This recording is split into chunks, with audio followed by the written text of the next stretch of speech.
zones in a minute. I think what's interesting is that there was a really big study by the Adventist Health Group, 2013. Yeah. Let's talk about that, because what they calculated was the chance of dying based on various diets. And these were thousands of people. And what they found was that what's called the hazard ratio went down the more vegetarian and vegan you were. What does that mean? Your chance of dying goes down. And the number goes from 0 to 1. Whereas 1 is you're pretty likely to die tomorrow. Whereas a low number, which is around 80, means you've got 20% less chance of dying on any given day with this hazard ratio. So the numbers are the following.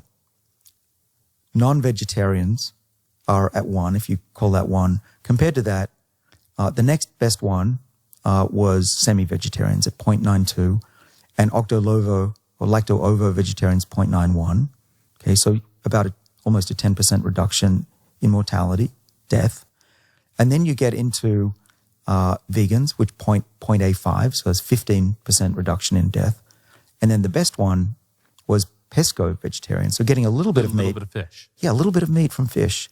Probably the fish oils in there are beneficial. And then you're down to 0.81, so that's a 19% reduction in your chance of death at any given day late in life. Okay, now that's all cause mortality, but we can also now see this in biologic aging because we now have clocks that we can use to measure our biological age. And there are studies now also that are showing that these diets are effectively reducing biological aging as well. Right, and there are a couple of these. There's a 1-year study looking at a diet of mostly vegetarian.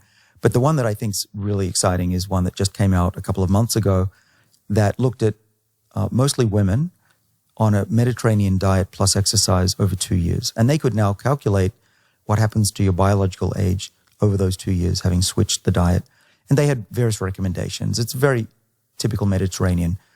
Limit alcohol. If you have red wine, that's fine. A little bit of fish. Only use olive oil as your fat. And focus mostly on plants. That was their lifestyle. And then exercise was walking and some other weightlifting. That's the Fiorito study? Yeah. Okay, so the interesting thing about this study, at least to me, the thing that jumped out at me is it came out of Giovanna Masala's lab at the Cancer Institute in Italy. And like you go like, well, why do people whose primary responsibility is to study cancer care about aging? And it comes back to this thing that you've been saying all along, which is that if we can reduce people's biological aging, we can cut diseases off where they actually start.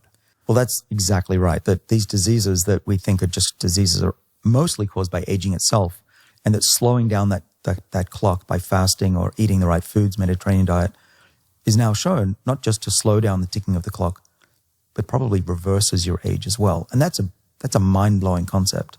You have to think about that for a minute, that it's possible by changing your diet to reverse your biological age.